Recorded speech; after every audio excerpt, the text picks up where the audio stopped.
selamat. Kalau Yesus sayang sama saya itu gak mungkin jadi mu'alaf. Mu'alaf atau tidak, Yesus itu tetap sayang semua manusia. Oh enggak, tapi dia tidak bisa mengikat saya kan? Iya, nggak apa-apa lah. Terima atau tidak terima, yang penting perbuatanmu baik dengan manusia itu udah perintah Yesus itu. Oh enggak, perintah saya ada dalam Quran. Ya, nggak apa-apa. Pak Abdon, Ya, saya mau bertanya satu aja, boleh nggak? ya, boleh kita ngobrol. Boleh. Oke, makasih. Kan di Bible diterangkan kan, kasihilah Tuhan Allahmu, ya kan? Iya. Nah, Tuhan yang satu disebut setiap hari, setiap saat, bahkan di arena debat dia dibela mati-matian oleh umat Kristen. Ya. Tuhan yang satu selalu dinanti-nantikan pengilhamannya gitu kan. Nah, yang satu lagi nih cuman 1 minggu sekali nih disebut nih, kadang iya pun kadang tidak gitu. Nah, ini kasih yang seperti apa? Agama kasih atau pilih kasih yang kayak gini nih? Enggak. Jadi kalau Yesus itu terkadang menyebut kita itu sahabatnya, menyebut kita itu anak-anaknya, menyebut kita itu ada juga tertulis lah di Alkitab. Jadi tentang Tuhan itu bukan kita mau nyembah seperti apa bukan. Hanya saja tentang Tuhan Yesus itu ada di dalam hati kita. Apa bentuk hati kita itu? Perbuatan kita saja kok, nggak ada yang lain. Gitu. Nggak ada yang lain. Enggak bang, masalahnya tuh gini. Kalau kepada Tuhan saja kita pilih kasih, gimana ke sesama manusia gitu loh? Nggak ada pilih. Jadi gini, perintah Tuhan Yesus itu tanpa Anda mengasihi manusia, Anda percuma mengatakan Anda mengasihi Allah. Allah, ya. Iya, itu yang benar. Jadi bagaimanapun bentuknya kamu itu artinya menurutmu sudah beribadah kepada Allah itu, ya, ataupun Allah itu, tanpa kamu mempraktekkan hidup kamu kepada manusia itu percuma. Sebab memberikan kasih itu mengenal tentang apa yang kamu berikan kasih itu kepada manusia. Jadi ada pilih kasih kayak kata Anda, ada kasih berpura-pura, ada. Tapi kalau kasih yang tulus kepada manusia, itulah artinya kamu juga sudah mengasihi Allah. Gitu. Iya yang saya sebutkan tadi pilih kasih kan kepada Tuhan. Jangan buru-buru ke manusia kalau ke Tuhan saja pilih kasih, Bang. Gimana sih? Enggak. Gini. Enggak. Jadi di Alkitab itu ada tertulis begini. Ada orang terkapar di pinggir jalan. Ya maaf ngomong ya, kecelakaan lah ya, di pinggir jalan. Ada orang yang beragama melewati, dilihat aja pergi juga. Ada juga yang 1, 2, 3 seperti itu. Dan ada orang yang tidak tahu artinya di dalam agama itu, ya, dia seorang juga penjahat lah, orang yang berdosa, ya. Tapi ketika dia melihat orang itu yang terkapar itu, tergerak hatinya untuk menolongnya.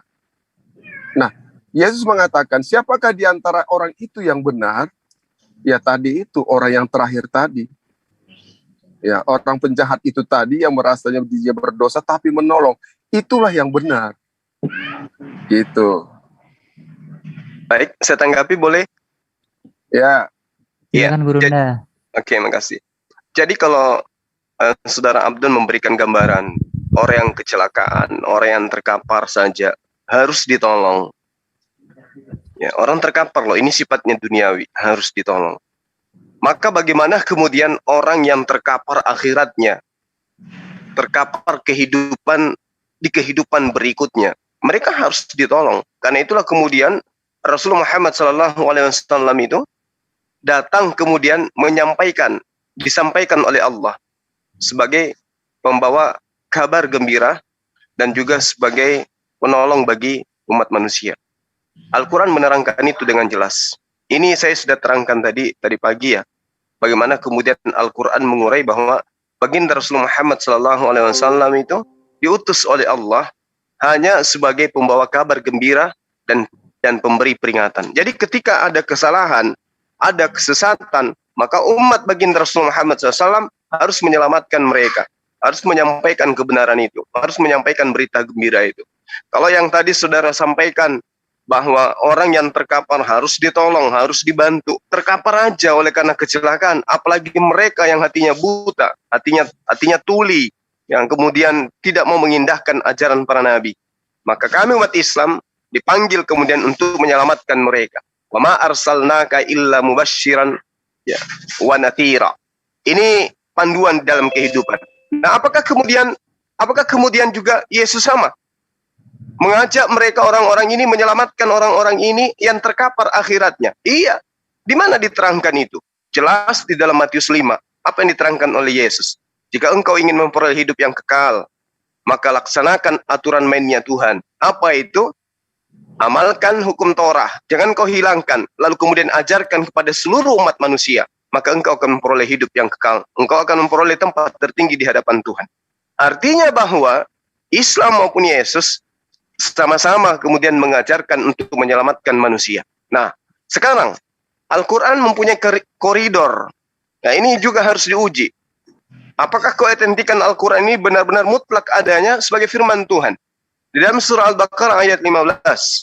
Summum bukmun umyum fahum la yarji'un. Di antara orang-orang Islam ada orang yang hidupnya di atas muka bumi ini melata, sibuk dengan kehidupannya, mengaku beriman kepada Allah, mengaku beriman kepada Tuhan, mengaku beriman kepada para nabi. Tetapi kata Allah, sungguh mereka itu tuli, bisu, buta, sehingga mereka tidak dapat kembali kepada kebenaran. Nah, saya ingin menguji ini. Saya ingin menguji, kenapa? Karena begini, sahabat-sahabat sekalian. Kalau umat Islam itu mengaku sebagai pengikut baginda Rasulullah Muhammad SAW, memang menjadikan panutan kehidupan keberagamaan umat Islam itu sendiri, selalu mengacu kepada apa yang dituntun oleh baginda Rasulullah Muhammad SAW. Selalu menisbahkan setiap urusan kepada apa yang menjadi ajaran baginda Rasulullah Muhammad SAW. Ini baru dikatakan pengikut. Nah, yang terjadi di agama Kristen, mohon maaf, mereka mengaku pengikut. Tetapi kemudian ajaran yang mereka ajarkan, mereka amalkan, itu tidak berkesesuaian. Maka benar apa yang diterangkan Al-Quran, summum bukmun umyum fahum la yarji'un. 1400 tahun silam, Al-Quran sudah mengatakan orang-orang di luar Islam itu adalah tuli, bisu, dan buta, sehingga mereka tidak kembali kepada kebenaran. Nah, ini ingin saya buktikan. Kebetulan saya sudah membuktikan beberapa pekan, beberapa teman Kristen, dan semakin dia mengelak dari apa yang diterangkan Al-Quran ini, semakin nyata kebenaran Al-Quran. Nah, saya ingin menguji kepada saudara Abdon. Menurut saudara, Yesus ketika ia datang ke atas muka bumi ini, selama kurang lebih masa dakwanya 3 tahun, adakah dia pernah mengajarkan bahwa dirinya kemudian itu adalah pencipta langit dan bumi yang nuzul, mengambil pribadi manusia untuk kemudian masuk bergaul dengan manusia? Saya ingin tahu ini, adakah untuk membuktikan bahwa Al-Quran ini benar? Silakan. Ya, jadi kalau kita bicara di dalam berdiri sendiri di dalam Alkitab, tentu kita harus berdiri sendiri di dalam keyakinan Alkitab itu. Kalau adakah nuzul, jelas ini fakta terbukti bahwa Yesus telah pernah ke dunia ini.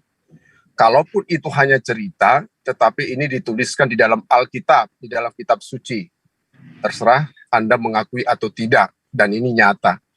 Jadi sebenarnya kalau di dalam kekristenan itu ajaran Yesus adalah kasih. Ya. Pertanyaannya, apa sih kasih ini? Apakah kasih ini berkuasa? Kan begitu. Apakah kasih ini hebat? Apakah kasih ini mampu menyelamatkan saya? Tentu mampu. Karena tertulis juga di dalam Alkitab bahwa Allah itu adalah kasih. Hanya saja begini Bang Zuma. Ya. Ini adalah bicara tentang Tuhan. Hanya dua pilihan, percaya atau tidak. Nah, kalau kita kaji tentang pengajaran Yesus, adakah pengajaran Yesus tentang Dia yang mengatakan menciptakan bumi, menciptakan artinya semua ini? Tentu kalau kita bicara mempelajari dalam Alkitab, di dalam sejarah apapun di para nabi, tentu ada, kan begitu. Jadi kalau kita cari dulu di dalam nabi, yang artinya sejarah para nabi tentang dia percaya kepada Allah, dan dia juga sudah melihat keajaibannya, melihat artinya berhadapan dengan Allah itu sendiri, tetapi di situ belum menyatakan dirinya. Mungkin ini ayat ini juga mungkin sudah pernah saya ceritakan, ya kan. Nah, hanya saja fakta yang sesungguhnya dari awal Yesus sudah mengatakan, ya, kalaupun Anda percaya, ini kan artinya berdiri tentang keimanan sendiri. Akulah Alfa dan Omega, ya kan. Sebelum dunia ini ada, aku sudah ada. Sebelum Abraham jadi, aku sudah ada. Nah, inilah yang membuat perdebatan, pertentangan bagi orang-orang yang berlogika di dalam keimanan itu. Contoh juga ya, kita sudah, ya nggak perlu kita ulang-ulang lagi cerita tentang yang Yesus tidak diterima oleh kalangan para rabi-rabi Yahudi, pengadut-pengadut agama Yahudaisme. Hanya saja kasih ini bentuknya apa? Nah, kalau kasih ini ada pada kita, tentu kita sudah berdamai, Bang Juma. Kita sudah berdamai dengan 10 perintah Allah itu, atau hukum-hukum Taurat itu sudah berdamai kalau kita ada hukum kasih. Karena pengajaran daripada Yesus itu sendiri adalah penggenapan dari seluruh hukum-hukum yang ada di dalam para nabi-nabi itu. Jadi intinya kita hanya berlomba di dalam kasih. Itu saja, Bang Juma. Oke, baik. Makasih ya, Saudara Abdon. Teman kita juga, Pak Dr. Adi juga bisa nimbrung di sini. Sekaligus saya ingin membuktikan kekuatan Al-Quran yang menerangkan bahwa orang di luar Islam itu tuli, bisu, dan buta. Sumum, bukmun, umyum, fahum, la yarji'un. Saya ingin membuktikan ayat suci ini. Ayat Al-Baqarah, ya, ayat 18 dari surah Al-Baqarah maksud saya. Nah, kalau kemudian sahabat saya mengatakan bahwa Yesus dikatakan sebagai pencipta langit dan bumi, ini yang saya katakan, Anda meraba-raba. Karena Yesus mengatakan, aku tidak dapat berbuat apa-apa dari diriku sendiri. Ada yang jelas nyata, tapi Anda meraba-raba mengatakan bahwa Yesus adalah pencipta. Ada datanya, kalau digali dalam Bible. Inilah yang saya katakan, Al-Quran 1400 tahun silam sudah mengatakan itu. Tuli, bisu, dan buta. Poin pertama. Kedua, ketika sahabat mengatakan, kita berlomba-lomba percaya dan menjalankan kemudian apa yang diperintahkan, kasih. Saya katakan sekali lagi, sesuatu yang tertulis dengan terang, Anda kemudian tidak mampu melihatnya. Yohanes 14 nomor 12, Yesus mengatakan, jika engkau percaya kepada aku, ya, maka engkau akan melakukan juga apa yang pernah aku lakukan. Tapi Anda tidak melihat itu. Poin ini Anda nggak lihat. Summum bukmun umyum fahum la yarji'un. Kemudian berbicara mengenai kasih. Ulangan 11 nomor 1. Tanda-tanda orang yang mengasihi Tuhan adalah melaksanakan segala perintahnya. Melaksanakan apa yang menjadi aturan Tuhan. Melakukan dengan setia apa yang menjadi ketetapan Tuhan, yang menjadi aturan Tuhan, dan yang menjadi perintahnya. Ini yang dimaksud kasih kepada Allah, kasih kepada Tuhan yang mengutus Yesus. Sementara kasih kepada Yesus sendiri adalah melaksanakan perkataan-perkataannya. Yohanes 14, 1 perikop Anda boleh baca di sana. Itulah yang saya katakan bahwa saya ingin menguji Al-Quran. Betulkah yang dikatakan Al-Quran ini? Ada orang yang memiliki 2 biji mata tapi tak melihat. Ada mulut tapi tidak mampu menyampaikan kebenaran. Ada kuping tapi tidak bisa mendengarkan kemudian pesan-pesan ilahi yang disampaikan oleh para nabi. Nah, Saudara Abdon yang saya kasihi. Saya ingin menguji Al-Quran ini berkaitan dengan kemudian apa yang kita bahasakan hari ini. Al-Quran mengatakan, mohon maaf, kalian adalah orang-orang yang tuli. Kalian adalah orang-orang yang buta. Kalian adalah orang-orang yang bisu. Ini Al-Quran yang menjelaskan. Jadi saya ingin kita membuktikan semua kebenaran itu. Apakah ketika Yesus mengatakan orang yang percaya kepadaku adalah mereka yang melakukan pekerjaan yang aku lakukan, bahkan pekerjaan yang lebih besar dari yang aku lakukan. Nah, apakah kemudian saudara melakukan pekerjaan yang Yesus lakukan? Ini contoh pembuktian. Atau Anda hanya meraba-raba, kami ini percaya kepada Yesus, tapi padahal yang Anda percaya adalah pengajaran orang-orang yang awal mula mengajarkan kemudian untuk menyembah kepada anak Maria. Lalu kemudian di dalam Yehezkiel bab 18 nomor 9, hidup menurut ketetapanku, tetap mengikuti peraturanku, dengan berlaku setia, maka itulah orang yang benar, dan ia pasti memperoleh hidup. Demikianlah firman Tuhan. Apakah Anda mendengarkan data ini? Apakah Anda kemudian melihat data ini? Sehingga di dalam kehidupan keberagaman Anda, ketetapan Tuhan, aturan Tuhan, Anda lakukan dengan setia. Saudara saya sedikit mengambil daripada apa yang tertuang dalam kitab Keluaran terkait dengan 10 hukum. Anda merangkum semua 10 hukum itu kemudian. Tetapi apakah kemudian Anda sadar itu? Apakah Anda melihat ketika ada seruan, jangan ada ilah lain di hadapanku? Apakah Anda mendengarkan? Apakah Anda melihat? Ataukah Anda hanya bisa meraba-raba? Kenapa? Karena pada masa Tuhan berfirman kepada Musa, jangan ada ilah lain di hadapanku, jangan ada sembahan lain di hadapanku. Di situ tidak ada Yesus. Lalu kemudian muncul Kristen membentuk ilah lain, yaitu manusia bernama Yesus. Apakah Anda sadar di situ? Inilah yang saya katakan, saya ingin menguji Al-Quran. Subhanallah, sampai hari ini saya masih meyakini bahwa apa yang diterangkan 1400 tahun silam itu mutlak adanya. Silakan sahabat, ada di sini Pak Dokter dan Saudara Abdon, silakan. Oke, terima kasih. Jadi Bang Juma, kita bicara ownernya ya, penguasanya siapa, yang kita ikuti itu siapa. Jadi Yesus berkata dengan firman-Nya, perkataannya, percuma mereka beribadah kepadaku, itu kata Yesus. Tetapi aturan-aturan manusia yang mereka ikuti, satu. Oke? Nah, jadi artinya perkataan tentang manusia yang kita ikuti, Yesus bilang percuma beribadah kepadaku. Artinya dia tidak mengatakan dirinya adalah manusia, dia mengatakan dirinya adalah Tuhan, penguasa itu sendiri. Nah, kalau kita bicara tentang akhir nanti, penguasanya siapa sih? Itu topik paling utama sebenarnya. Karena kalau kita berbeda pendapat itu bisa-bisa saja. Tetapi hak mutlak dari perkataan penguasa itu siapa? Nah, itu jadi catatan.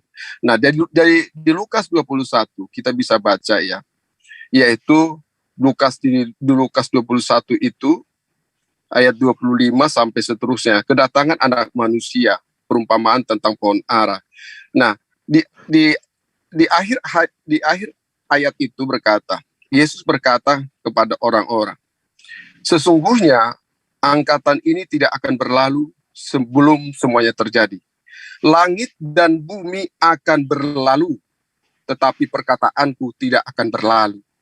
Kalau Yesus mengatakan berlalu, langit dan bumi akan berlalu, tetapi perkataannya itu abadi, dan dia mengatakan tidak akan berlalu, itu camkan juga itu. Kalau pamannya Bang Juma selalu mengambil ayat-ayat tentang di dalam Alkitab. Perkataan Yesuslah yang sebenarnya yang Bang Juma uji di dalam keimanan ini. Kalau di Al-Quran tentu gak perlu diuji. Tentu itu semua berangkat daripada Alkitab ini. Itu pasti ya, bicara tentang di Al-Quran. Tetapi bagaimana dengan Alkitab ini? Ya kan? Yesus mengklaim, Yesus berkuasa atas perkataannya. Langit dan bumi akan berlalu, tetapi perkataanku tidak akan berlalu. Nah, kalau sudah bicara seperti itu Bang Juma, berarti dia sang penguasa yang memperlihatkan dirinya kepada manusia. Hanya saja manusia, menurut pikiran dia, hal-hal yang gaib, hal-hal yang remeh-temeh, mengakibatkan dia tidak percaya kepada manusia itu. Bicara tentang kedatangan Yesus ke dalam dunia ini, tentu dia mempraktekkan yang namanya Tuhan itu Maha Pencipta, Tuhan itu Maha Kuasa, ya kan? Bagaimana tentang akhir zaman? Dia ceritakan Hanya Yesus yang menceritakan tentang akhir zaman, Bang Juma. Ya, tidak ada yang lain. Kalau Anda mempelajari tentang para nabi-nabi dulu, pengajaran manusia itu tidak ada mengatakan tentang akhir zaman. Hanya Yesus mengajarkan tentang akhir zaman. Dan awal mulanya juga dia mengatakan tentang akhir zaman. Jadi, inti daripada sini, Bang Juma, sebenarnya kita harus topik awal, siapakah Tuhan itu? Siapakah yang kita sembah itu? Baru kita bisa melanjutkan tentang keimanan yang lain. Begitu, Bang Juma. Baik, makasih. Jadi semakin nyata ya, semakin Anda berargumentasi tentang Yesus, semakin nyata apa yang diterangkan oleh Al-Quran. Ujung-ujungnya kemudian Anda ingin menjajakan bahwa Yesus itu adalah pencipta, penguasa, Tuhan, dan seterusnya. Semakin nyata apa yang diterangkan oleh Al-Quran. Ketika kemudian sahabat mengatakan bahwa saya tidak paham, lalu Anda mengambil Matius 15 nomor 9, percuma mereka menghormat kepada aku, sedangkan ajaran yang mereka ajarkan ialah perintah manusia. Nah, di dalam kata menyembah, di situ ada kata sebontai. Sebontai itu artinya adalah menghormat, takut, ya, takut. Nah, di sini jelas bahwa ketika dikatakan sia-sia mereka beribadah, sia-sia mereka menghormat, sedangkan ajaran yang mereka ajarkan adalah perintah manusia. Nah sekarang, mari kita buktikan, ini justru akan semakin membenarkan Al-Quran. Ketika sahabat saya mengambil Matius 15 nomor 9, percuma mereka menghormat kepada aku, sementara mereka mengajarkan perintah-perintah manusia. Ajaran yang mereka ajarkan adalah perintah manusia. Poinnya sederhana. Apakah Kristen itu menyembah Yesus karena perintah manusia atau perintah Tuhan? Perintah manusia atau perintah Tuhan? Kalau Paulus adalah Tuhan, Kristen berarti benar. Tapi kalau Paulus adalah manusia, maka ini yang diterangkan oleh Yesus, percuma kalian kemudian beribadah, menghormat ya kepada Yesus, sementara apa yang kalian lakukan adalah perintah manusia. Mau lari ke Al-Quran? Tidak mungkin. Al-Quran itu semuanya adalah perintah Tuhan. Kami ibadah, kami sholat, kami puasa, semua itu adalah perintah Tuhan. Dan termaktub di dalam kitab suci kami. Yang memerintahkan kemudian kami untuk menjadi Islam, memerintahkan kami kemudian untuk meyakini Allah satu-satunya Tuhan, itu adalah perintah Allah Subhanahu wa Ta'ala. Nah sekarang, perintahnya Yesus untuk menjadikan dirinya sebagai sembahan itu di mana? Adakah? Tidak ada. Tapi adakah perintah manusia untuk kemudian menobatkan Yesus itu setara dengan Tuhannya? Ada. Siapa pelakunya? Paulus. Jadi Matius 15 nomor 9 semakin nyata bahwa kebenaran Al-Quran itu mutlak, tidak diragukan. Summum bukmun umyum fahum la yarji'un. Apa bukti kebutaannya di sini? Apa bukti ketuliannya di sini? Ketika dikatakan ini adalah sabda Yesus, percuma mereka beribadah, percuma mereka menghormat, percuma mereka takut kepadaku, sedangkan ajaran yang mereka ajarkan ialah perintah manusia. Harusnya ketika poin ini sampai, kalau tidak tuli, kalau tidak buta, ada pertanyaan yang menusuk ke dalam batin hati sendiri. Siapa yang mengajarkan aku menyembah Yesus? Perintah Yesus atau perintah manusia? Tapi karena buta, tuli dan bisu, bisikan itu tidak sampai kepada kalbu. Yang ada adalah nyembah Yesus, nyembah Yesus, nyembah Yesus. Padahal ada 3 ciri. Ada 3 ciri manusia yang kelak diusir oleh Yesus, yang kemudian didudukan sebagai penjahat. Bermujizat, bernubuat, mengusir setan dengan menggunakan nama Yesus. Apakah orang Kristen sadar? Apakah orang Kristen ngeh? Apakah orang Kristen itu mau menerima itu? Lagi-lagi saya katakan, sumum bukmun umyum fahum la yarji'un. Mereka tuli, mereka bisu, mereka buta. Sehingga apa yang dikatakan oleh Yesus, ciri-ciri orang yang diusir kelak, ada pada mereka. Tapi mereka tidak bisa melihatnya. Inilah yang saya katakan. Saya menguji Al-Quran, semakin Anda berargumentasi, semakin mutlak kebenaran Al-Quran itu ada. Demikian sementara, silakan. Terima kasih. Jadi kalau kita bicara tentang perintah, Bang Juma, jadi kalau di Alkitab itu sebenarnya ada juga Yesus mengatakan orang buta menuntun orang buta. Oke. Ya, saya tidak tidak terlalu mengkaji itu ya. Yang jelas orang buta menuntun orang buta, itu percuma. Oke. Nah, tentang perintah, kalau bicara tentang Paulus, Bang Juma, Paulus itu tidaklah menggerakkan hatiku untuk kepada Yesus. Tetapi Paulus itu sama dengan saya ketika saya tergerak oleh Tuhan Yesus. Begitu juga dengan Paulus. Jadi kalau kita ambil di Matius 26, kita bicara tentang perintah untuk memberitakan Injil. Matius 28 ya, sampai ayat 16 sampai ke 20. Jadi begini Bang Juma. Kalau bicara menyembah, ya ini kalau pengen Pak. menyembah. Ya, Assalamualaikum. Kita bicara menyembah. Lagi rame tuh. Ya. Dan ke-11 murid itu, Iya itulah. Maya. Bentar ya. Dan ke-11 murid Ya, di mute dulu Bang. Mohon maaf yang lain di mute dulu. Udah, Guru, udah. Iya. bicara tentang kasih. menyembah. Ya, bicara tentang menyembah. Dan ke-11 murid itu berangkat ke Galilea, ke bukit yang telah ditujukan Yesus kepada mereka. Ketika melihat dia, ya, ketika melihat Yesus, mereka menyembahnya. Tetapi beberapa orang ragu-ragu untuk menyembah Yesus. Ada yang menyembah Yesus dan ada yang ragu-ragu. Ketika ada orang yang menyembah Yesus, Yesus bukan melarang. Bahkan yang ragu-ragu ini, Yesus memperkuat keimanan dia. Yesus memperkuat tentang kepercayaan dia kepada Yesus. Jadi di ayat 18-nya, saya bacakan lagi.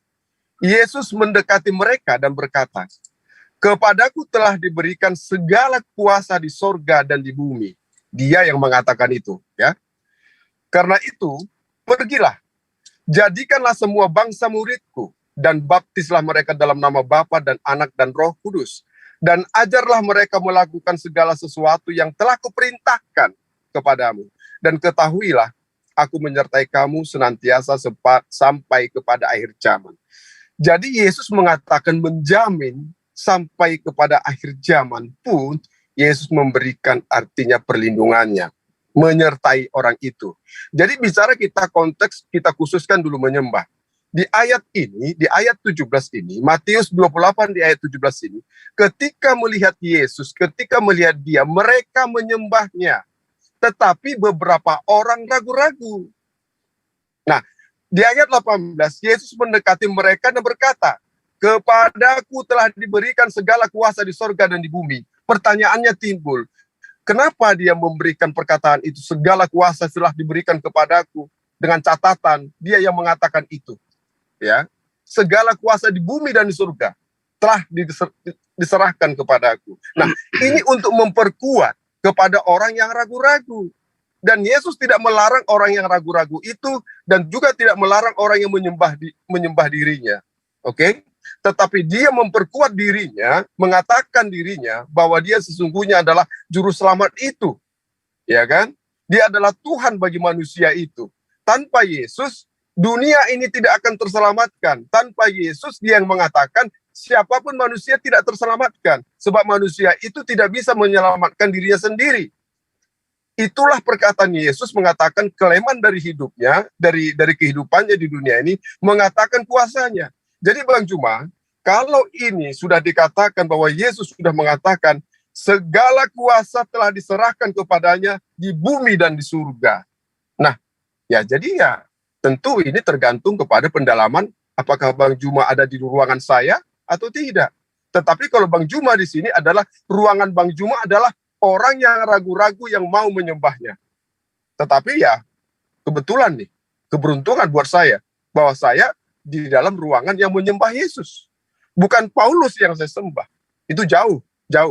Paulus itu sama dengan saya tentang kesaksian hidup dia bersama Yesus. Saya juga begitu. Nah, jadi ayat-ayat ini Bang Juma yang sudah ada dari dulu dan tentu ini dibahas sampai kepada manusia itu mati, ini tetap dibahas. Jadi intinya Bang Juma ini klemannya, artinya sesuatu kuasa di dalam orang itu tidak pernah mengatakan dirinya adalah penguasa di bumi, penguasa di surga. Ini yang menjadi pedoman Bang Juma yang harus sebenarnya diteliti, kita cari. Kita menyembah Tuhan yang kita kenal, menyembah sesembahan kita yang harus kita kenal. Apakah dia itu memberikan hukuman? Apakah dia membela kita di dalam kasihnya? Begitu Bang Juma. Jadi intinya di situ adalah tentang kekuasaan Tuhan itu siapa. Begitu Bang Juma. Oke, nanti baik. dilanjut oleh dokter juga, nanti gak apa-apa. Iya, boleh. Jadi sekali lagi saya katakan, semakin sahabat saya ini mengurai tentang imannya, semakin benar apa yang diterangkan oleh Al-Quran. Kalau kemudian Anda mengatakan Yesus diberi kuasa di dunia, itu hanya pernyataan Matius. Di dalam kitab lain itu tidak diuraikan. Mana Yohanes, mana Lukas, mana Markus, kenapa kemudian tidak menguraikan hal yang sama? Matius 28 nomor 19 yang Anda urai itu tidak tertera dalam kitab yang lain.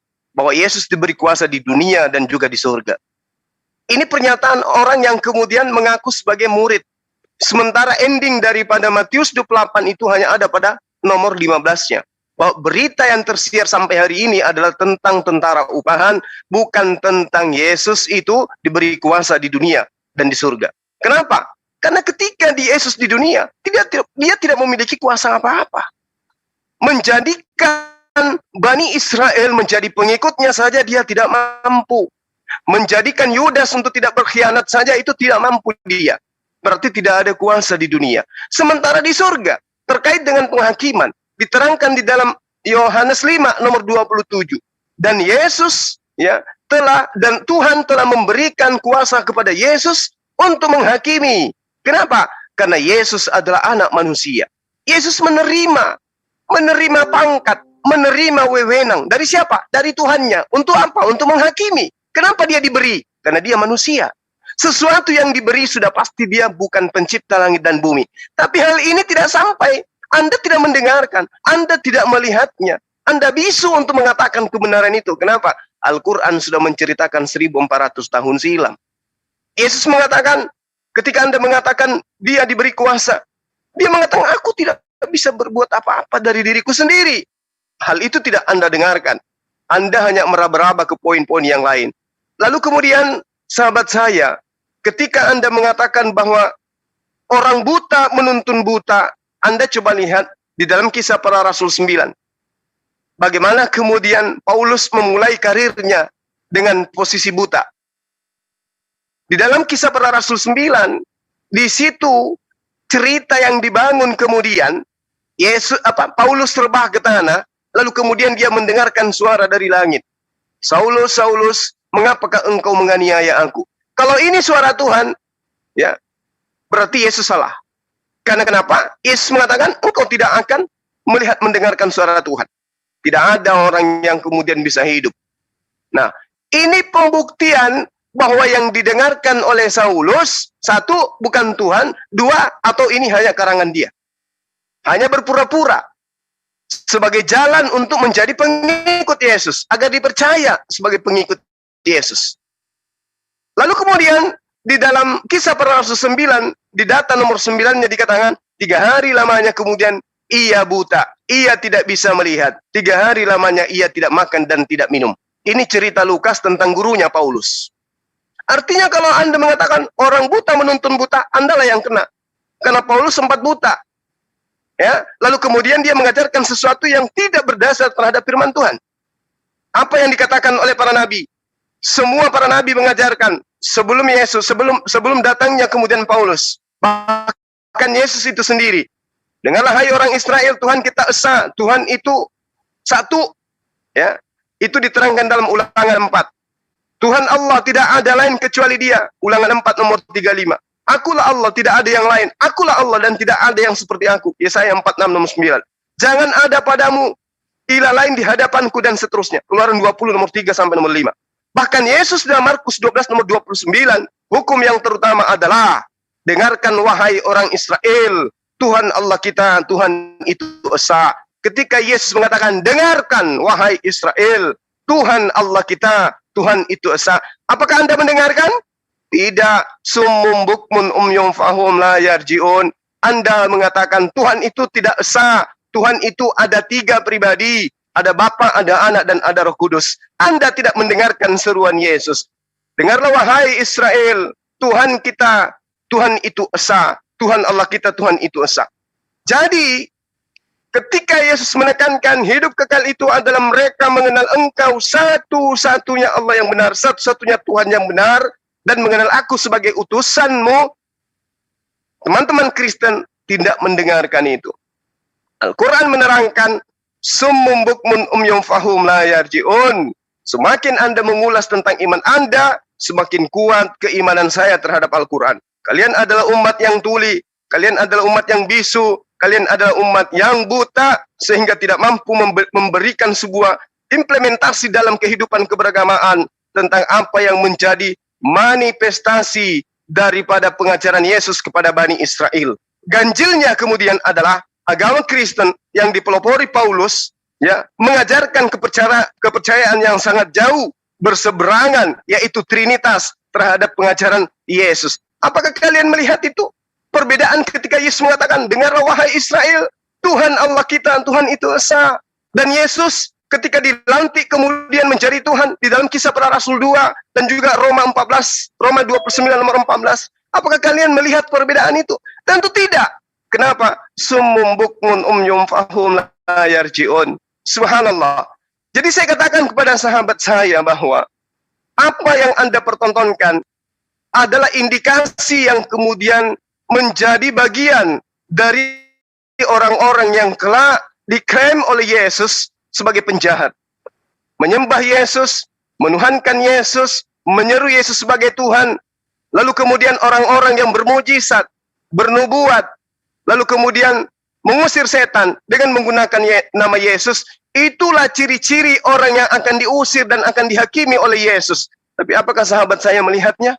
Apakah sahabat saya menyadarinya? Tidak. Summum bukmun umyum fahum la yarji'un. Al-Quran 1400 tahun silam sudah menerangkan itu. Kalau saya jadi Anda, saya akan meninggalkan kebutaan. Saya akan meninggalkan kebisuan. Saya akan meninggalkan ketulian. Saya akan mendengarkan firman yang disampaikan oleh Yesus. Dan saya akan melihat perbedaan antara Tuhan dan yang diutusnya. Dan saya juga akan menyampaikan kebenaran. Tidak ada Tuhan selain Allah. Shema Israel Adonai Eloheinu Adonai Ahad. Dengarkanlah wahai Israel. Tuhan Allah kita itu esa. Tuhan kita Allah. Dia esensinya satu, bukan tiga. Itu kalau saya menjadi sahabat. Oleh karena itulah kemudian saya mengajak siapapun di antara kalian orang Kristen, yuk mari kita buktikan Al-Quran. Apakah Al-Quran ini salah di dalam mengatakan ada yang buta, ada yang tuli, ada yang bisu, ataukah memang betul adanya? Demikian sementara.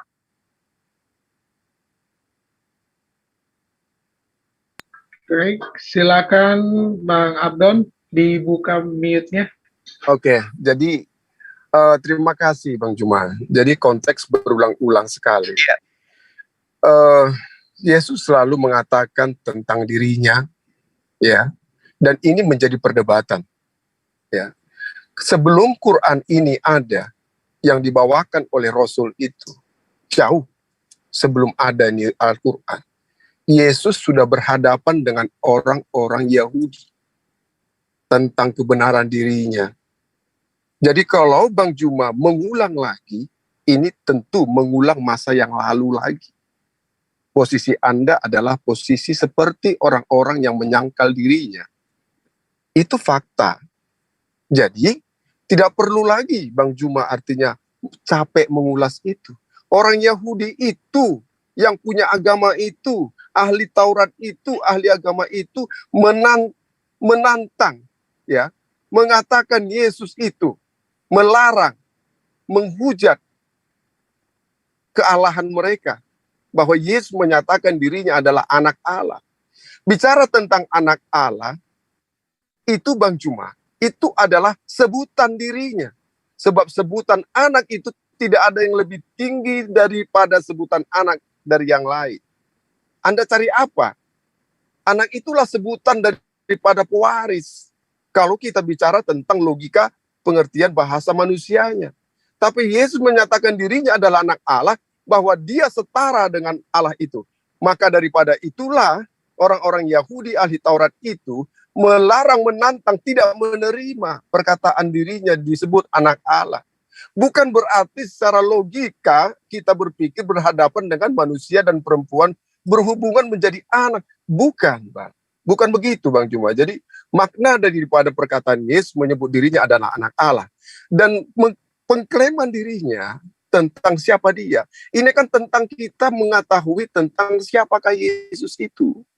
Kalau Bang Juma artinya mengajak saya ke tempat yang lain, saya tidak mendapatkan keyakinan.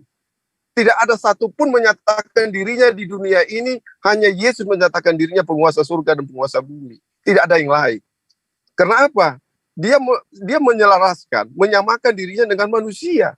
Berhadapan dengan pemikiran manusia, dijawab dengan pemikiran manusia. Berhadapan dengan artinya keilahian, dijawab dengan keilahian.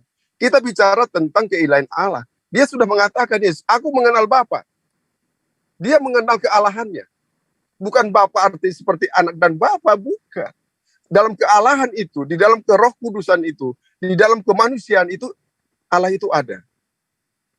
Itulah namanya keilahian. Kita sering berbicara tentang namanya keilahian. Namun Anda tidak menerima. Tetapi ketika saya lempar itu masalah kenyataan yang ada, apakah Bang Juma punya roh? Punya. Apakah Bang Juma punya kemanusiaan itu, tubuhnya itu? Punya. Apakah Bang Juma punya nama itu? Punya. Identitas Anda ada 3. Nah, makanya kalau saya selalu mengatakan Allah itu seperti manusia. Tentu Kejadian 1 ayat 26. Ini mutlak. Ini bukan ajaran daripada Yahudi. Ini bertentangan. Tidak menerima tentang ajaran ini. Begitu juga Anda tidak menerima tentang ajaran ini. Yesus yang mengajarkan ini. Hanya Yesus mengajarkan tentang akhir zaman. Tidak ada yang lain. Nabi-nabi yang dulu tidak bicara tentang akhir zaman. Hanya Yesus mengatakan, dan di akhir kehidupan ini juga dia yang akan datang. Jadi, gimana lagi kita bicara kalau dia sudah mengatakan itu? Nah, tentang kebenaran ini kan, ini Alkitab. Anda berdiri di dalam kitab yang lain. Kalau kita subjektif ya, kita objektif lah. Kita objektif. Saya berdiri di dalam ini, di dalam Alkitab. Ada seseorang yang menyatakan, mengklaim dirinya adalah Tuhan. Tentu siapa? Yesus. Bagaimana dengan di Al-Quran? Apakah seseorang mengatakan dirinya adalah Allah? Siapa? Dengan siapa dia bicara? Apakah pernah ke dunia ini? Apakah memperlihatkan dirinya? Tentu tidak. Begitu juga kita ke dalam Taurat. Ya kan? Di Keluaran itu ada juga terjadi. Abraham, Ishak, Yakub. Ya kan? Allah itu menampakkan dirinya. Tetapi belum menyatakan dirinya. Menampakkan dirinya dari berbagai apapun, dia menampakkan dirinya, tetapi tidak menyatakan dirinya. Siapa dia? Yesus menyatakan dirinya, akulah dia, akulah dia, akulah dia. Itu banyak itu Bang Juma. Bertebaran itu perkataan Yesus. Akulah dia, akulah dia. Hanya saja Bang Juma, kita konteks ini adalah tentang siapakah Tuhan yang kita sembah itu. Yang lain baru kita bicarakan. Itu momen yang awal sekali Bang Juma. Kalau Bang Juma bicara tentang buta yang tuli, saya tidak buta, saya tidak tuli.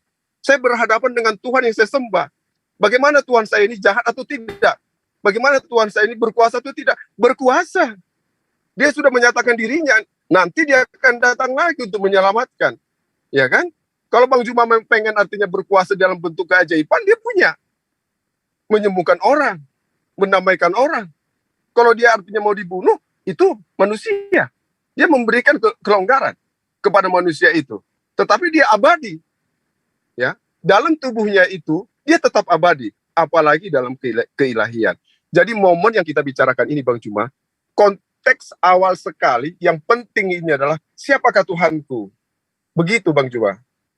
Makasih. Oke, baik. Jadi yang pertama yang perlu dipahami di sini, ketika sahabat saya mengaku tidak buta, tidak tuli dan bisu. Kalau tidak buta, tidak tuli, tidak bisu, pasti Anda akan berdiri sebagai penolong ajaran yang diajarkan oleh Yesus kepada Bani Israel. Apa itu? Mendudukkan Yesus sebagai utusan Allah yang harus dikenal. Dia adalah nabi yang dikhususkan kepada Bani Israel. Tapi karena Anda tidak ada pada posisi itu, melainkan Anda adalah penyembah kepada Yesus, maka saya tetap saja mengatakan Anda tuli, bisu, dan buta. Nah, yang perlu disadari di sini, Yesus itu datang ke dunia ini memperkenalkan dirinya kepada Yahudi, tetapi ditolak. Maka karena itulah kemudian Yesus ya yang tidak diterima ini mengeluarkan semua jurus-jurus ilmu pamungkas yang diterima dari Tuhannya, agar Bani Israel percaya bahwa dia itu adalah utusan Tuhan. Tapi sayangnya tetap saja ditolak. Lalu muncul Kristen, memungut ajaran Yesus, memungut perkataan-perkataan Yesus yang diperuntukkan untuk menggunakan yang digunakan Yesus untuk diperuntukkan meyakinkan Bani Israel kalau dia adalah utusan Tuhan. Perkataan-perkataan Yesus dipungut oleh Kristen, lalu kemudian perkataan itu dinobatkan kepada sembahan-sembahan dewa-dewa orang Yahudi. Orang Romawi. Perkataan Yesus diambil, kemudian dinobatkan kepada konsep yang dianut oleh penjajah pada kala itu. Sehingga perkataan Yesus, aku diberi kuasa. Ya, aku duduk di sebelah kanan Tuhan. Itu diambil, dipungut semuanya, kemudian dijadikan sebagai sandaran untuk melegalkan dan melanggengkan ajaran yang dianut oleh Romawi dari sejak turun-temurun dari nenek moyang mereka. Sehingga yang tadinya ajaran ini hanya untuk Bani Israel diambil, didudukkan kepada non-Israel, lalu kemudian Yesus dijadikanlah Tuhan di sana.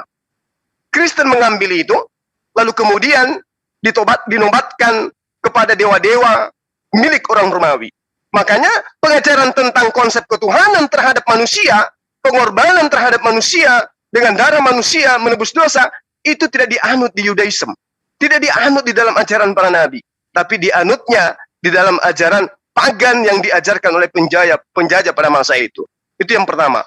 Kemudian yang kedua, Yesus ketika datang kepada Bani Israel, setinggi apapun penyampaiannya, penekanannya kemudian adalah ingin merangkul Bani Israel, agar Bani Israel ini percaya dia ini adalah utusan Tuhan yang datang kepada mereka, mengajak mereka kembali kepada jalan yang benar. Aku diutus kepada domba-domba yang hilang dari Bani Israel. Apa maksudnya hilang dari Bani Israel? Maksudnya adalah Bani Israel yang meninggalkan pundak ajaran yang dibawa oleh Abraham, Ishak dan Yakub termasuk Musa. Mereka dicari oleh Yesus untuk kembali. Apa pembuktiannya? Silakan Anda baca dalam Matius. Jangan kau menyangka aku datang untuk meniadakan, tetapi aku datang untuk menggenapin. Barang siapa yang menghilangkan, itu poinnya. Setitik pun, meski sekecil apapun, dia tidak akan masuk ke dalam kerajaan surga. Itu lengkapnya ada di dalam Matius 5. Barang siapa yang meniadakan dan mengajarkan kepada orang lain, maka dia akan menempati tempat terendah di dalam kerajaan Tuhan. Barang siapa yang mengamalkan dan mengajarkan kepada orang lain, maka dia akan memperoleh tempat tertinggi di dalam kerajaan Tuhan. Ini bukti bahwa Yesus ketika datang mengajak Bani Israel yang meninggalkan hukum Taurat untuk kembali kepada hukum Taurat. Bukan untuk datang mati di atas tiang salib, kemudian dinobatkan sebagai putra Tuhan. Kalau Anda mengatakan Yesus itu adalah anak Allah atau anak Tuhan, justru inilah pembuktian Al-Qur'annya. Summum bukmun umyun fahum la yarji'un. Mereka buta. Pernyataan Yesus sebagai anak Tuhan bukanlah Tuhan. Yesus sebagai anak Tuhan artinya adalah orang yang dikasihi, orang yang intim, orang yang dekat. Di dalam pengajaran Islam disebut orang yang soleh, orang yang intim layak anak dengan Bapa.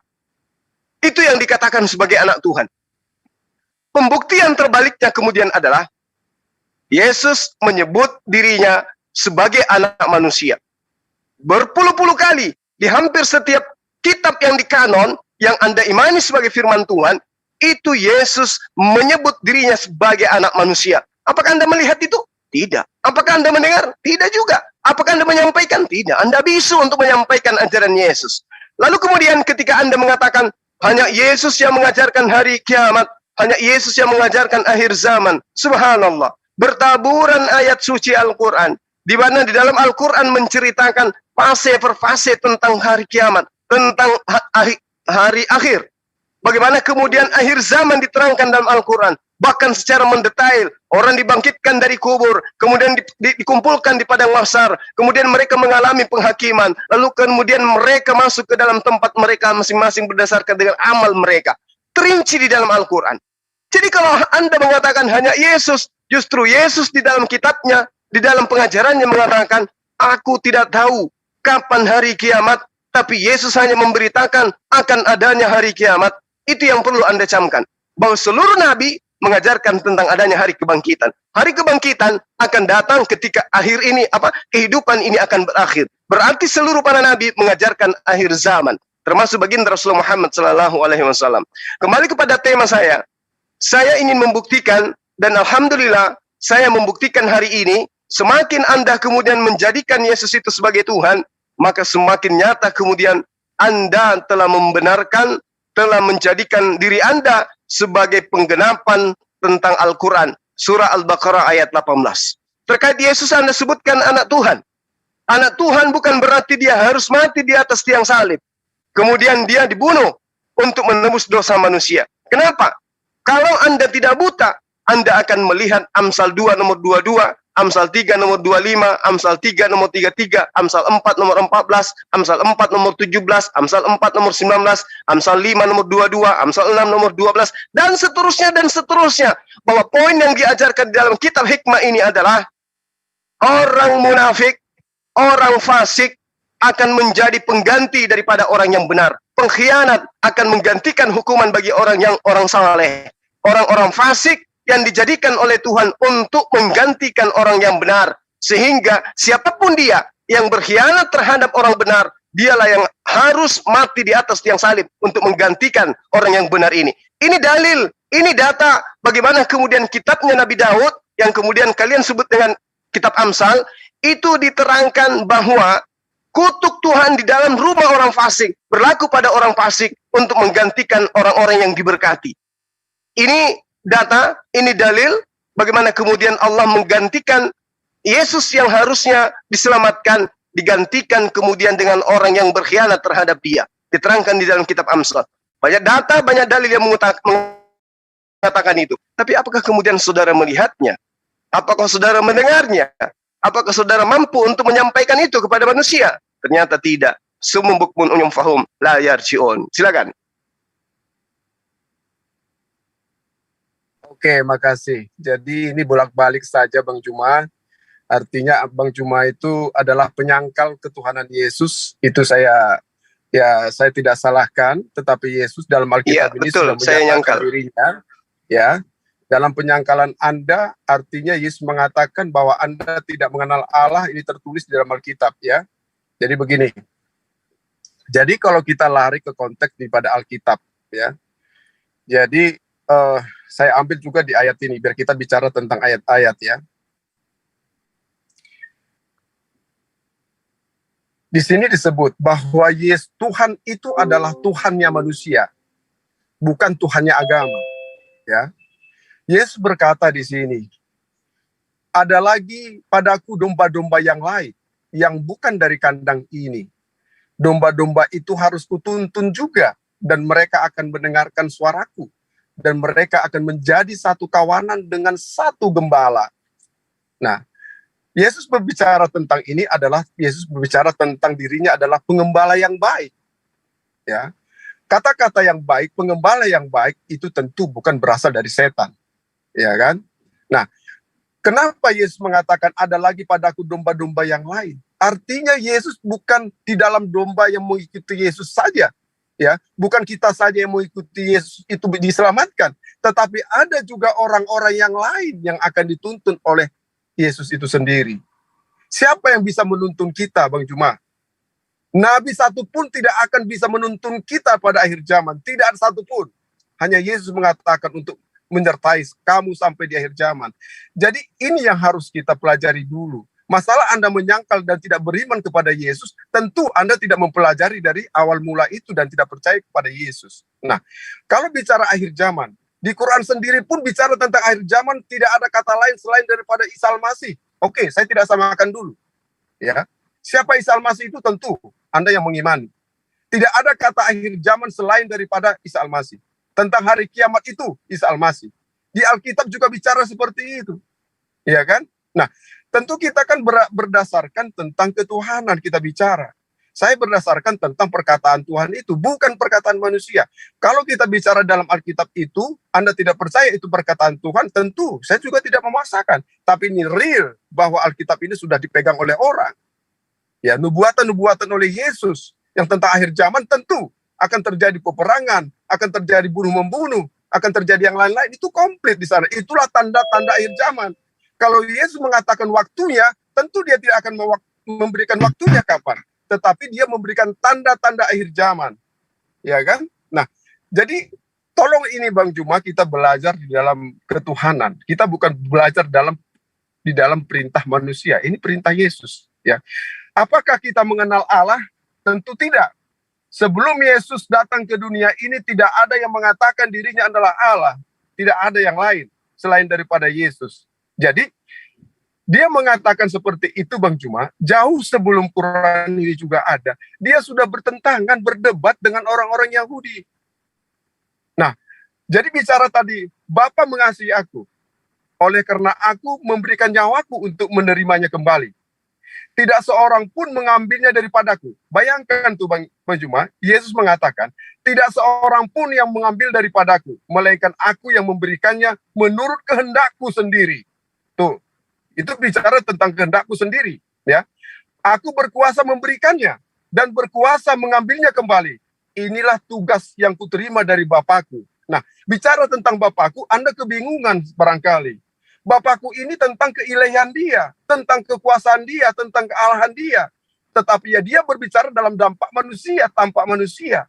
Tetapi manusia tubuhnya ini bukan sama juga dengan tubuh kita. Dia abadi, dia kekal sampai terangkat ke surga. Kalau di Al-Quran, saya tidak menyamakan dulu, dia terangkat ke langit, itu bicaranya Isa Al-Masih. Nah, tentu kalau sudah berangkat ke langit, tentu itu bicara tentang tubuhnya manusia itu tadi, Nabi itu tadi, hanya dia yang kekal di surga, terangkat di langit. Nah, ini kan harus kita kupas juga, ada persamaan di sana, ya kan? Nah, jadi kalau bicara Yesus mengatakan, tidak seorang pun mengambilnya daripadaku, melainkan aku memberikannya menurut kehendakku sendiri.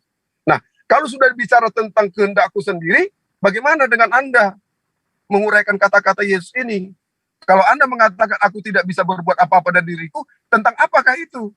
Artinya dia itu adalah perbuatan Allah itu sendiri. Nah, ini sudah mengklaim dirinya. Aku akan memberikannya menurut kehendakku sendiri. Aku berkuasa. Bayangkan itu Bang Juma, itu di Yohanes 10 ayat 18. Aku berkuasa memberikannya dan berkuasa mengambilnya kembali. Inilah tugasku yang kuterima dari Bapakku. Bicara tentang kemanusiaan, berbicara ke manusia, dia berbicara firman di dalam tubuh itu yang tampak oleh manusia. Tetapi kata kuasanya itu ada di dalam diri Yesus. Apapun yang dilakukan Yesus, apapun perkataan Yesus itu adalah kehendak Bapa itu sendiri. Adalah kehendak Allah itu sendiri. Tidak ada kehendak-kehendak lain, Bang Juma. Artinya dia mengatakan Esa. Itu pengajaran tentang ketuhanan di dalam Alkitab. Ya kan? Jadi bagaimana orang lain menolak? Tentu. Maka timbullah pula pertentangan di antara orang-orang Yahudi karena perkataan Yesus tadi. Banyak di antara mereka berkata, ia kerasukan setan, ia gila. Mengapa kamu mendengarkan dia? Kata orang-orang itu, hampir sama perkataan Bang Juma. Mengatakan saya tuli. Nah, jadi tentu saya juga tidak salahkan tentang Bang Juma mempelajari kebenaran.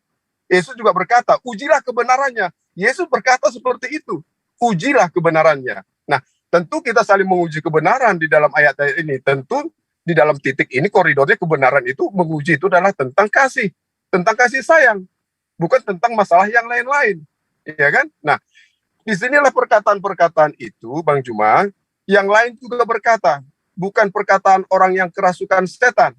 Dapatkah setan memelekkan mata orang-orang buta? Nah, itu perkataan-perkataan orang, jadi bervariasi perkataan orang. Jadi Bang Juma, kita berdasarkan tentang perkataan Tuhan. Yang sekarang kita bicarakan adalah tentang pengajaran Tuhan. Siapakah yang abadi mengajarkan tentang Tuhan itu sendiri di dunia ini?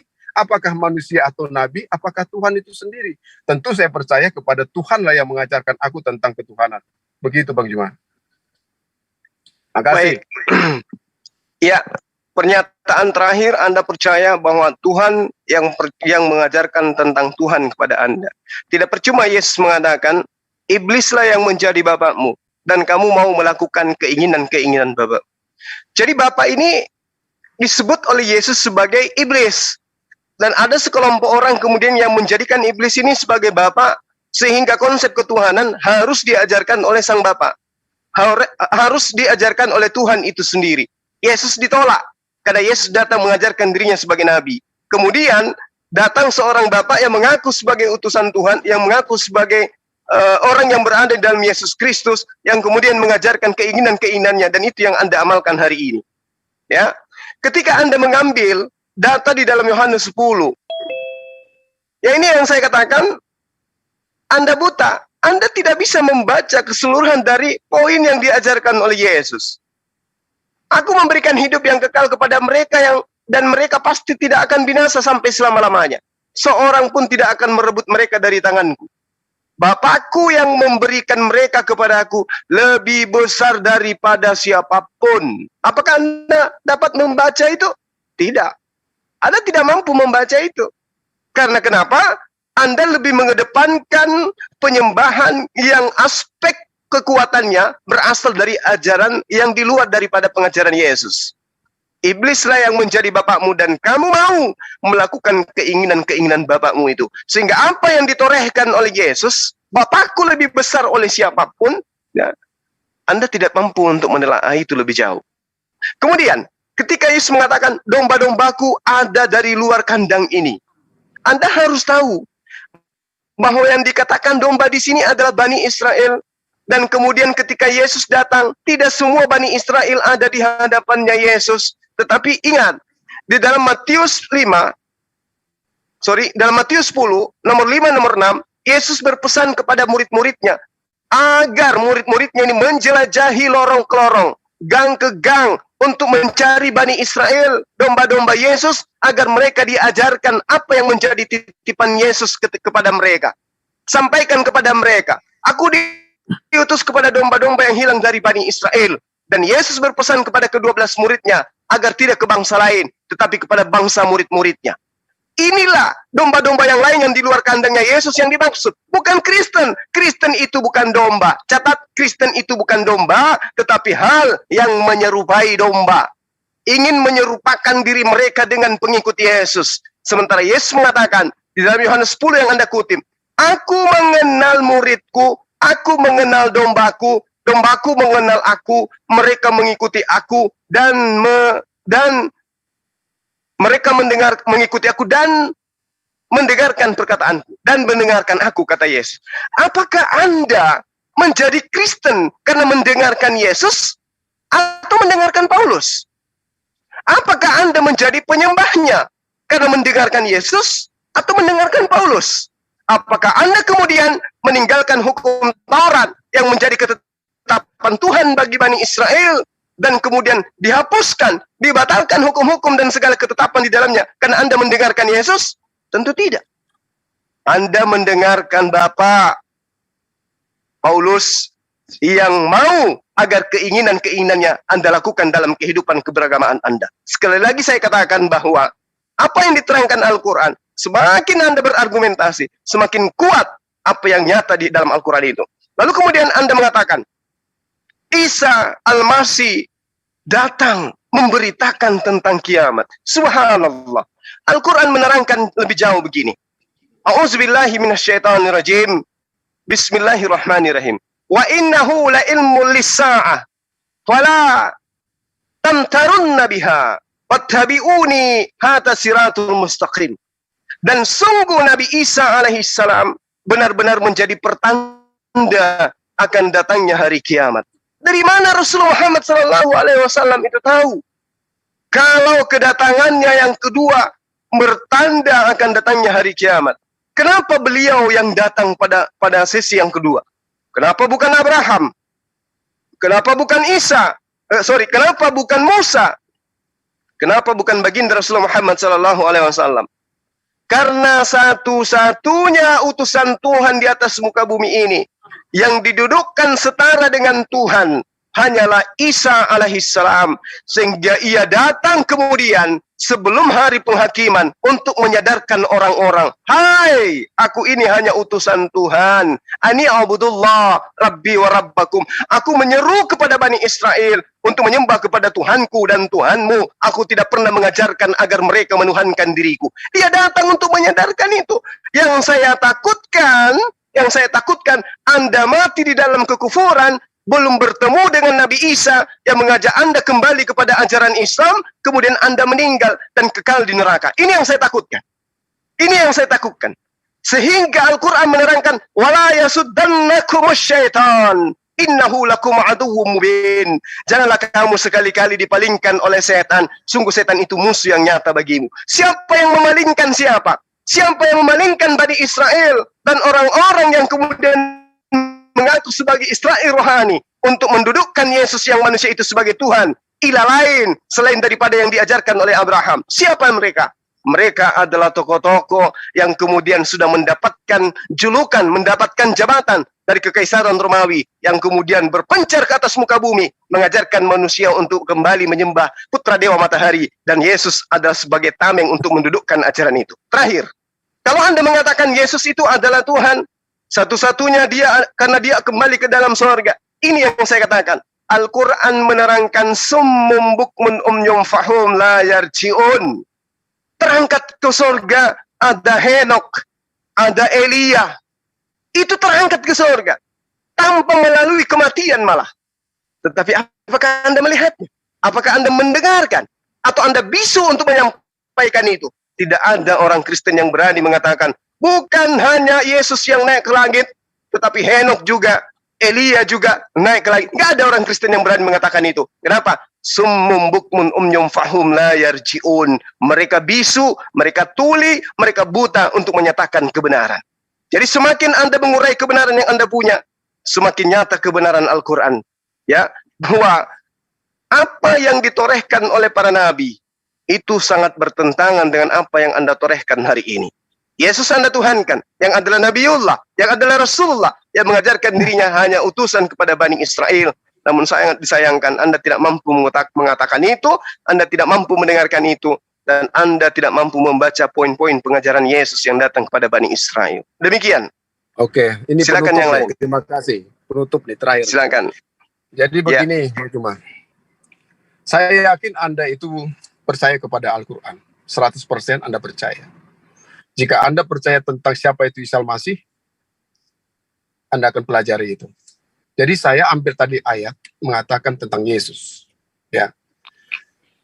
Ada lagi padaku domba-domba yang lain. Ya. Tolong diperhatikan, disimak ya. Yang bukan dari kandang ini. Domba-domba itu harus kutuntun juga, dan mereka akan mendengarkan suaraku. Dan mereka akan menjadi satu kawanan dengan satu gembala. Pertanyaannya, siapakah domba-domba yang lain itu yang menjadi satu kawanan bagi gembala-gembala murid-murid Yesus atau yang percaya kepada Yesus? Oke? Nah, saya geser sedikit ke Al-Quran. Terserah Anda, kita sedang berbahas-bahasan di sini, berdiskusi. Ya, saya bukan cocokologi, tetapi Anda percaya kepada Quran, saya juga percaya kepada Alkitab. Pertanyaannya di sini, siapakah gembala yang lain ini? Siapakah domba-domba yang lain ini, yang bukan dari kandang ini? Oke, saya geser kepada Al-Quran. Bicara ini perkataan Yesus. Di dalam Quran, surah 61, As-Saf, ayat ke-6. Di sini Isa Al-Masih berkata, dan ingatlah, ketika Isa putra Maryam berkata, wahai Bani Israel, sesungguhnya aku utusan Allah kepadamu, yang membenarkan kitab yang turun sebelumku, yaitu Taurat, dan memberi kabar gembira dengan seorang rasul yang akan datang setelahku, yang namanya Muhammad. Namun ketika rasul itu datang kepada mereka dengan membawa bukti yang nyata, mereka berkata, ini adalah sihir yang nyata. Saya ambil bicara di sini tentang positif thinking kita terhadap kitab ini. Ya, benar kata Isa Al-Masih? Ya, benar. Siapakah itu? Berarti pengikut daripada Rasul itu. Siapa pengikut Rasul itu? Anda sendiri juga pengikut Rasul itu sendiri. Oke? Karena Anda beriman kepada Rasul itu. Tetapi yang menyatakan di sini adalah, yang berkata di sini adalah Isa putra Maryam. Isa putra Maryam berkata, akan datang Ahmad atau Muhammad setelahku. Nah, saya bukan cocokologi. Kita percaya kepada yang namanya Alkitab, kitab suci. Kalau Yesus mengatakan tadi bahwa Ada lagi padaku domba-domba yang lain yang bukan dari kandang ini. Domba-domba itu harus kutuntun juga, dan mereka akan mendengarkan suaraku, dan mereka akan menjadi satu kawanan dengan satu gembala. Ini akan saya pribadi saya sebagai mengimani Yesus, perkataan Yesus, saya uji juga. Saya tetap menguji, Bang Juma. Siapakah itu yang namanya kawanan domba dengan pengikut Yesus ini? Oke, yang sepengetahuan saya, yang Anda mengakui Isa Al-Masih, Alkitab juga Yesus adalah Tuhan, tetapi Anda mengatakan Isa Al-Masih adalah terkemuka di dunia akhirat. Nah, yang bicara tentang namanya Rasul yang akan datang itu, yang Anda ikuti itu, hanya Isa Al-Masih yang mengatakan. Apakah ini ada hubungannya ke dalam Alkitab ini? Kalau ada hubungannya, berarti Yesus dong yang mengembalakan satu kawanan kita semua. Itu perkataan Yesus. Lalu bagaimana dengan Yahudi? Perkataan-perkataan itu. Hukum apakah yang diberikan tentang itu? Yang diberikan Yesus kepada orang Yahudi adalah hukum kasih penggenapan. Penggenapan daripada hukum-hukum itu. Perintah-perintah itu. Sebab tanpa kasih dalam hukum itu, kita selalu melanggar hukum. Selalu melanggar perintah Tuhan itu, kalau kasih yang nggak ada pada kita. Itu penekanan Yesus kepada orang-orang pada waktu zaman Yahudi. Nah, bicara tentang ini, pengembalaan ini unik bagi saya. Akan ada gembala yang lain yang akan dituntun oleh Yesus. Pertanyaannya kan timbul, siapa dia? Nah, kita cari dalam Al-Quran. Apakah dia ini yang ditunjuk? Apakah di dalam surah Al-Quran itu tadi yang mengatakan bahwa adalah kawanan domba itu tadi yang diajarkan oleh Isa Al-Masih, pengikut daripada Rasulullah itu. Nah, ya, welcome kita bisa bicara mempelajari ini. Kalaupun Yesus menyatakan kebenaran di dalam kitab ini, siapakah kawanan domba-domba itu? Apakah yang tertulis dalam Quran itu? Ya, silakan kita bicarakan di sini, kita bahas di sini. Itu ada tertulis di As-Saff di Quran 61 ayat 6 bahwa Isa Al-Masih mengatakan setelah dirinya akan ada Rasul itu. Apakah ini ada berkaitan? Kita lepas dulu negative thinking. Kita kaji dulu pengertian di dalam ayat itu mengatakan akan ada domba yang lain yang akan kutuntun. Begitu Bang Juma. Jadi ini oke, terima kasih Bang Juma. Nanti digantikan dengan dokter atau kawan-kawan Kristen yang lainnya. Kita bicara tentang kasih yang diberikan oleh Yesus. Kasih itu menutupi kesalahan. Kasih itu menutupi dari perintah-perintah itu. Jika ada kasih dalam diri kita, kita sanggup untuk mengikuti perintah itu. Makasih Bang Juma. Thank you, makasih buat semua. Izin sebentar, ini ada pandai bahu juga Bang. Lanjut. Oke, baik. Jadi ketika sahabat saya mengambil Al-Quran, surah As-Saff ayat 6, A'udzubillah minasyaitonirrajim. Bismillahirrahmanirrahim. Wa iskala Isa bin Maryam ya bani Israel inni rasulullah ilaikum musaddiqan lima baina yadai minat Torah wa mubasysyiran bi rasulin ya'ti min ba'di ismuhu Ahmad falamma ja'ahum bil bayyinati qalu hadza sihrun mubin. Saya menelaah dan menelusuri jejak kemudian insting sahabat saya ketika membawa dalil ini. Ada 2 poin. Mungkin yang Anda maksud Rasul di sini adalah Rasul Paulus dan kawan-kawan. Tetapi sangat disayangkan. Di situ disebutkan bahwa ismuhu Ahmad. Dan hanya Ahmad, baginda Rasul Muhammad SAW yang ditujukan kepada ayat ini. Berarti kalau yang dimaksud domba adalah dia Rasul yang datang setelahnya, maka domba yang dimaksud itu, boleh saya katakan, saya pinjam istilah Anda, adalah dia yang diberitakan oleh Nabi Isa di dalam Al-Quran surah As-Saff ayat 6. Bagaimana Bang Suma bisa membuktikan itu? Secara Bible, bisa. Di dalam Yohanes 14, Yesus menerangkan begini. Nomor 26. Dikatakan gini. Penolong lain yang datang setelahku akan mengingatkan perkataan-perkataan yang pernah aku ucapkan kepadamu. Lalu kemudian apakah Nabi Isa diberitakan di dalam Al-Quran kembali oleh baginda Rasul Muhammad SAW berkesesuaian dengan apa yang ditorehkan oleh Yesus kepada Bani Israel? Ya. Saya katakan sekali lagi, ya. Al-Quran menerangkan falamma ahasan Isa minhumul kufr qala man ansari ilallah. Ini pernyataan Yesus kepada Bani Israel Hawariyun. Siapa di antara kalian yang akan menolong agama Allah, yang akan beriman kepada Allah? Dan saksikanlah bahwa sesungguhnya kami adalah orang-orang yang berserah diri. Qalal hawariyuna nahnu ansarullah amanna billah washhadu bi anna muslimun. Mereka para pengikut mengaku sebagai orang muslim, mengaku orang yang berserah diri kepada ajaran yang dibawa oleh Isa atau Yesus.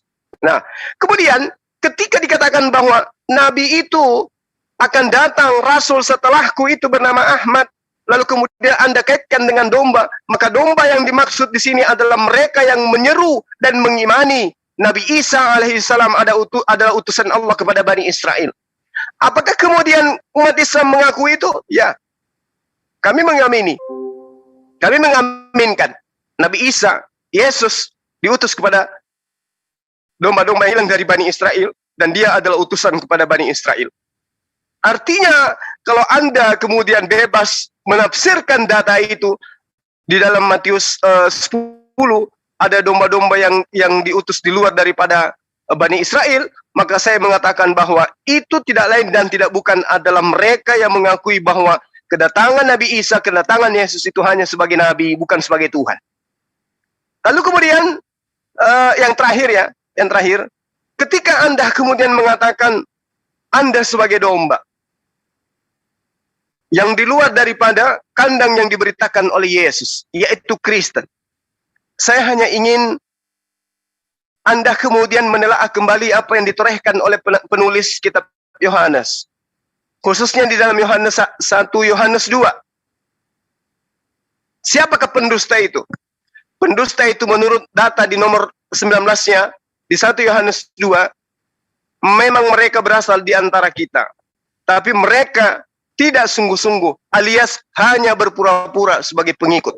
Tapi dia berasal dari tengah-tengah kita, artinya penyesat ini, antikristus ini, pendusta ini, itu berasal dari Bani Israel. Siapa mereka? Buahnya jelas. Mereka yang menyangkal Yesus, menyangkal Bapa. Apa bukti penyangkalan kepada Yesus? Ketika Yesus mengatakan, aku utusan Tuhan, disangkal, engkau adalah Tuhan itu sendiri. Ketika Bapa mengatakan, aku jangan ada ilah lain di hadapanku, disangkal, mereka membentuk ilah lain berupa manusia. Inilah antikristus itu, inilah pendusta itu. Inilah yang kemudian yang Yesus wanti-wanti kepada Bani Israel. Waspada, waspada kepada penyangkal anak dan penyangkal Bapa. Hari ini teman Kristen bangga, kami ini adalah anak-anak Tuhan. Kami ini adalah pengikut Yesus. Tapi kalau kita telaah di dalam, keropos, jauh, sangat hancur. Kenapa? Mereka yang menjadikan Yesus itu sebagai Tuhan adalah penyangkal-penyangkal Yesus. Mendudukkan Yesus sebagai Tuhan, menyangkal kenabian beliau, menyangkal pengutusan beliau sebagai Rasul kepada Bani Israel. Mendudukkan Yesus sebagai Tuhan mereka, menyangkal Tuhannya Yesus satu-satunya Tuhan. Menjadikan Tuhan baru dalam bentukan manusia. Jadi mereka menyangkal anak dan juga menyangkal Bapa. Bagaimana dengan kita umat Islam? Mendudukkan Yesus sebagai utusan Tuhan? Ya, itu mutlak iman Islam. Mendudukkan Tuhannya Yesus sebagai satu-satunya Tuhan yang benar? Ya, itu adalah mutlak kemurnian akidah di dalam ajaran agama Islam. Artinya bahwa terkait dengan apa yang Yesus ajarkan kepada Bani Israel, tidak ada sedikit pun penyelewengan yang dilakukan oleh umat Islam. Umat Islam mengakui Yesus diutus kepada Bani Israel, memberitakan kabar gembira, mengajarkan berita Injil, hikmat Injil, mengajarkan mujizat, diimani mutlak oleh umat Islam. Tidak ditolak sedikit pun. Tetapi kemudian, sahabat Kristen, apa yang mereka pertontonkan hari ini adalah bukti penyangkalan terhadap kenabian dan kerasulan Yesus, dan bukti penyangkalan terhadap keesaan Tuhan yang Yesus serukan kepada Bani Israel di dalam Lukas 12 nomor 49. Subhanallah. Kembali kepada Al-Quran, summum bukmun umyum fahum la yarji'un. Mereka tuli, bisu, dan buta, sehingga mereka sulit untuk kembali kepada kebenaran. Kecuali Allah memberikan kelembutan hati, sehingga orang-orang ini bisa melembutkan hatinya menerima hidayah. Sekira begitu para sahabat sekalian, terima kasih saudaraku Abdon. Ya, Anda adalah orang keempat yang bersama saya membuktikan kebenaran Al-Quran dalam surah Al-Baqarah ayat 18, summum bukmun umyum fahum la yarji'un.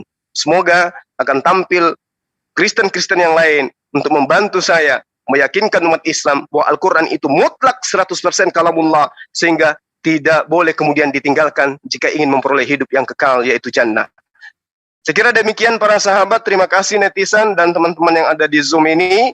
Kiranya Allah memberkati, kiranya Allah memberikan kemudahan dalam kehidupan kita sehari-hari. Wabillahi taufiq wal hidayah. Assalamualaikum warahmatullahi wabarakatuh. Salam satu Tuhan. Allahu Akbar. Silakan teman-teman yang ingin menambahkan atau ingin berdialog lebih jauh dari hal ini, silakan. Selamat sore. Sedikit ini saya mau nanya nih Bang. Iya. Sedikit boleh nggak Bang sama ini? Sama Bang siapa ya tadi? Bang Abdon. Bang Abdon masih ada kan? Bang Abdon. Sebelum Sudah turun? Bang Abdon